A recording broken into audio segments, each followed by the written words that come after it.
Hello everyone and welcome to Meeple Leaf Reviews. I'm Jeffrey. I am Jacob. And today we're doing a review of Terraforming Mars. Yes. Now we've done a before and after for this one, so if you haven't checked that out, you can certainly go to our YouTube channel and do so. Yep, and that's our expectations and first impressions. So for the full review, we're going to start off with the art and components for the game. Right. There's a large number of cards in the game. Right. The art is rather varied. Some are like actual pictures of people. Some are drawings. Yep. I don't mind it actually. I just think it's hilarious that in this one I have like this artist renditioning of like a moon crashing into a planet. Right. And then the next one I just have like a dude holding a check or something. Yeah. Like that. I don't mind it in the least. Yeah, it's funny because it didn't really bother me either, but when we first opened up the game and I looked at that, I was like, why? That was it. It was just, why did they do that? Why did they make that choice? But it didn't bother me during gameplay. I also heard that some people don't like the tokens, like the bronze, silver, and gold tokens. I enjoyed them. I like them. I thought they were fine. The player boards, however, are another matter. I haven't played with them. Right. But I've played with a lot of games where you do have that sort of board where things need to be in particular places. Correct. And if you knock them, then it could confuse the information. So you got me some game trays. I've used them. They work beautifully. I wouldn't want to use those regular player mats just because if you knock it, it could cause some confusion. Right. Yeah, I feel the same. So moving on to the theme of this game. Like the name would suggest, you are Terraforming Mars. How do you feel about the theme and the theme integration in this game? The theme's alright. It's never something that really jumps out to me and gets me excited, but I do feel like the things that you're doing in the game make sense. Yeah. That's about it. I think the mechanisms actually integrate with the theme pretty well. Yeah. Like you are creating cities. Before you need to make cities, you need to have some energy production to power those cities. And then those cities are going to give you some extra money income because you have people there spending money, giving your money to the corporation. You can also see the Mars being terraformed. It starts out as just all brown. You see the blue ocean tiles, the greenery tiles. So I think the way the game works, it integrates the theme pretty well. Like I feel like I'm doing what I'm doing, and I can actually see it taking place. Yeah, and the points that you're getting throughout the game also make sense for you promoting the increase of oxygen, increasing the temperature. Yeah. You have a city next to forests. Yeah, people like living there. Yeah, they don't want to just be in a barren wasteland. They want some scenery around them, so it all makes sense. Yeah, so I think the game integrates the theme really well. Yeah. For the rules and teaching, I've taught the game a couple times. It averages about 15 minutes to teach. Right. The thing that the game does really well, and makes it very easy for new people to play that I found, is all the cards have clear iconography on what they do, but they also have parentheses that actually has written words of what the card does as well. So it just makes it easy. It kind of tells you 2 times what the card does. It makes it very clear. Yeah, it was almost mandatory for this game because the whole entire game is you're just playing out cards. There's 208 unique cards. Right. So all of them do something different than the rest of them. So having it written in parentheses that, okay, this is exactly what it does. If you don't understand the iconography, boom, it's right there. You don't need to ask anyone. You don't need to look in a rule book. It's just right there in front of you. Well, it also helps with like a little bit of hidden information. You don't want to be planning out a move and be like, what do these temperature thermometer symbols do again? You can just read the card and figure it out. So exactly, right. So let's jump into the gameplay and mechanism. Sure. Let's start off with, I think, a unique feature for this game that I haven't seen elsewhere, and that's like kind of a 2-step process to actually playing out cards. Sure. You get cards, you need to actually purchase them for 3 credits. That's right. And then you need to actually play them down, and they all have unique costs and requirements and stuff like that. What do you think about that extra step of having to purchase the cards first? That's probably one of my favorite features in this game. I feel like it also makes sense thematically that you are kind of like buying into this project, but then to put it down on the table in front of you, that is you funding this project. So it's that 2 steps. You're bidding for it initially. Okay, you won the bid. You won the contract for that. Now you place it down and you pay and put resources into it. It introduces a really interesting and tough decision point for me in this game where I found money is very tight. Yeah. There's all these cards I want to play at some point, Right. but do I invest all that money into just getting cards and then I'm not going to be able to play as many cards Exactly, yeah. this turn? Or, this card's going to be good really later in the game. Do I pay the money now, but I'm not going to get a return on that investment for potentially till the end of the game? Right. So add some tough decisions and things that you need to think about. It also, you could potentially overstretch. Oh, yeah. It's easy to overstretch in that way. End the game with I got 5 cards that I bought that I never actually played. Well, that's 15 credits that I could have used elsewhere. So it has some interesting decisions for me as well. Yeah, definitely one of my favorite features. Now, the other thing with the cards is that there's a variant in the rulebook for drafting them. Right. At the beginning of each phase, there's a research phase where you'll get 4 cards. The base game just says you get 4 and you choose which ones you want to buy. The variant is you draft them around the table. I've only ever played with the drafting. Right. And I don't think I would want to play without the drafting. You see a lot more unique cards as you draft. So, yeah, I think drafting is almost a must. It will add more time, especially when you have someone like this guy who takes forever to to draft the cards. Right. But I think it adds enough to the game that it's worth the little bit of extra time. Yeah, I mean, if you were just getting 4 cards handed to you, you might get gold, you might get trash. Right. With the drafting aspect, you have to give up on stuff. You have to decide whether you're going to keep something, whether you're going to hate draft and stop someone else from getting something. It just adds so much more to the game in that method. I would never want to play with just, here's your 4 cards. Yeah, it really mitigates the randomness factor of these cards because, like you said, they're all unique. Yeah. So it mitigates that luck, and you're more likely to see something that might work with the strategy that you're going for. Sure. So yeah, I'll always play with drafting in this game. Every time. Now, this game, I think, at its core, is an engine building game. Right. Like, you're playing down cards that will increase production of different resources, increase your money production so you can play more cards, Yep. manipulating things out on the board, the global parameters like temperature, oxygen, ocean levels. So you become more powerful as the game progresses because you have more and more cards, more and more resources coming in. Sure. So I definitely feel like I'm building an engine in this game. To a degree. To a degree.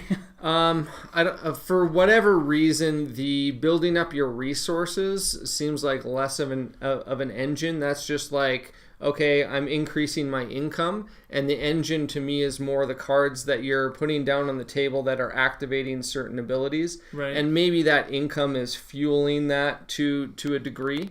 But yeah, I mean, you're definitely building an engine, yes. Yeah, there's different types of cards. There's green cards that kind of just give you resource manipulation of your board, increasing the production. You have blue cards that actually give you actions or effects. Exactly. So it's kind of up to you how much you want to do with just your resources, how many more actions you want to get. But I feel like you end up in a very different place than where you started based on decisions you're making of what cards you're going to play. For sure. Now, I will say something about the engine building is a lot of the resources I find are one-dimensional. Oh, yeah. You have credits and you have steel and titanium. Steel and titanium are basically just credits. Right. So They're just worth more. 3 of your 6 resources that you're manipulating from your engine are basically just credits. Yep. You also have greener plants, which are used to place out greenery tiles. Not used for much else other than that. Yep. Heat used to increase the temperature. Again, not much use else. The most interesting one for me is the energy. It interacts with more portions of your board and actions than anything else. You have power plants where you can spend energy to get, like, say, titanium or steel and increase a parameter.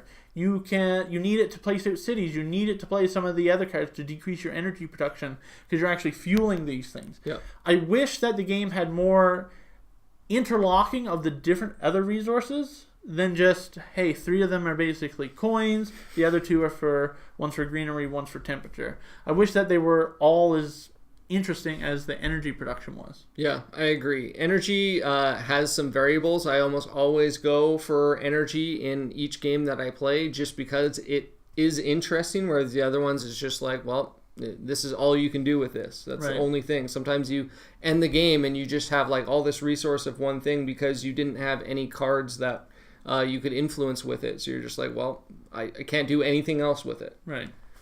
The other thing to kind of go along with the engine building is you have asymmetrical corporations in the game. You could play just with beginner corps that are all the same. Right. But it does come with asymmetric corps. I find that they don't drastically change the gameplay. They kind of just augment some of the different things that you're doing, give you a little bit of a bonus or benefit for doing certain things, might encourage you down one direction. Yeah, I would say that they kind of give you a focus of where you want to go at the beginning of the game, which could be especially good for newer players where they're just like, what should I be doing? Well, your corporation will give you an idea of what's good for you. Right. So, player count. I've played this game 2-player, 3-player, and 5-player. Right.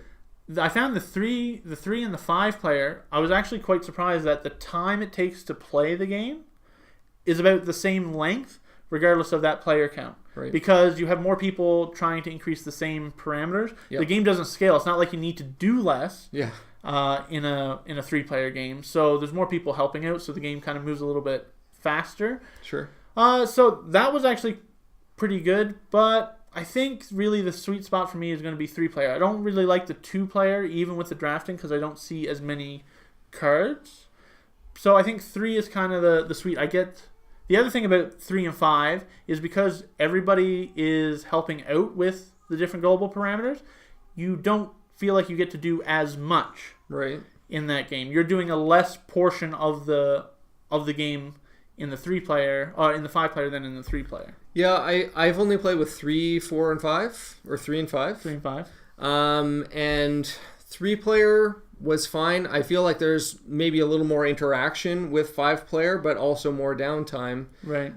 In that you're just watching everyone else do their little thing going around. And there's more interaction, though, because someone might take that one action that you wanted to do or fill that spot on the board that you wanted to do, move up a parameter to trigger a bonus or something like that, right. Purchase a milestone or something along those lines. So there's definitely a little more interaction on that side. Other than that, I think it just kind of added to the downtime, so I'd probably also prefer 3 players, just so it can come back to me a little quicker and I can get going with the game. So you were mentioning player interaction. Yeah. There is a little bit. Yeah. But not as much as what I heard people saying with all those, like, kind of take that cards. Yeah. Really, in the base game, not counting the corporation era cards, which adds a whole another kind of deck to the big pile. Right. There's only one parameter that people are really affecting, and that's your plants and your greenery production. So you kind of know what people can affect from you. Yep. So you can take actions. Okay, I'm going to spend my plants before people can get rid of them. So I didn't really feel a whole lot to take that. The drafting, however, if I see that you're going for a particular strategy, well, then I can hate draft those cards away from you. Yep.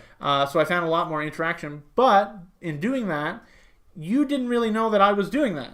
Sure. So you might have been like, oh, there's no player interaction in this portion of the game. Right. But I was like, oh man, I'm really stealing the cards away from what he would want to do. Yeah, that's interesting because unless anyone's vocalizing it, you just don't know. Even with that, like I was mentioning, you move up a parameter which triggers a bonus that gets you something. Unless your opponent says, oh man, I really was hoping that I could do that, you don't know that you messed them over. Yeah. So you don't really see a lot of player interaction, I guess, unless there's table talk going on. Well, the other thing you had mentioned too were the milestones. So, having 3 cities, having 3 greenery tiles, getting your terraform rating to a certain point. There's competition for those because only 3 out of 5 can be claimed. That's right. So I need to race to get there, and then I need to claim it. The other thing with the awards is somebody's going to have to spend money to say, hey, at the end of the game, we're scoring this portion of the game. Right. Whether money production or number of tiles on the board. So if you... Or nothing at all. Or if nothing, no one buys any of them. If no one buys any of them. So the other thing, if you bought one of those, I'll be like, okay, well now I'm going to focus on that. I'm going to actually get more than you.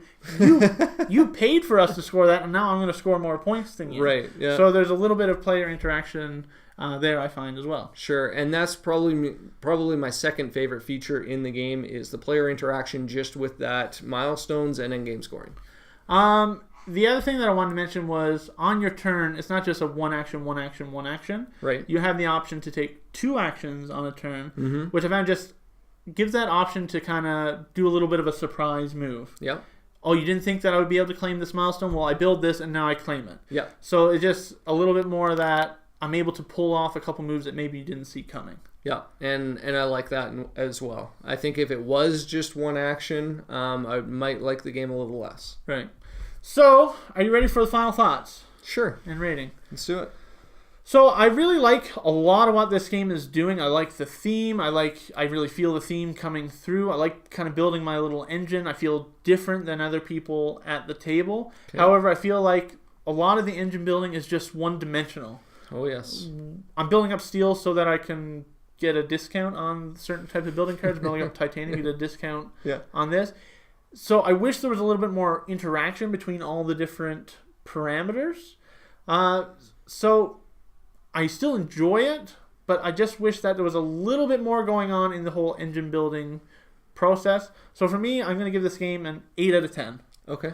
I still enjoy it. I'll play it if somebody wants to, but I'm going to play it and kind of wish that there was just a little bit more going on with it. Sure.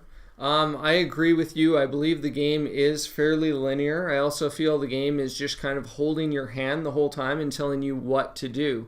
You have a city down here. You need to put forest next to it. You need to put forest next to it so it increases the O2 and gets you closer towards ending the game. Everything just leads towards you're doing this to end the game. Right. And you're doing this to get a point and end the game. And that's all it was. I found that throughout the course of the second through fifth play, I was getting less interested and I found boredom taking over. So I'm actually going to give this game a 6. Okay. I don't think it's a bad game. It functions perfectly fine.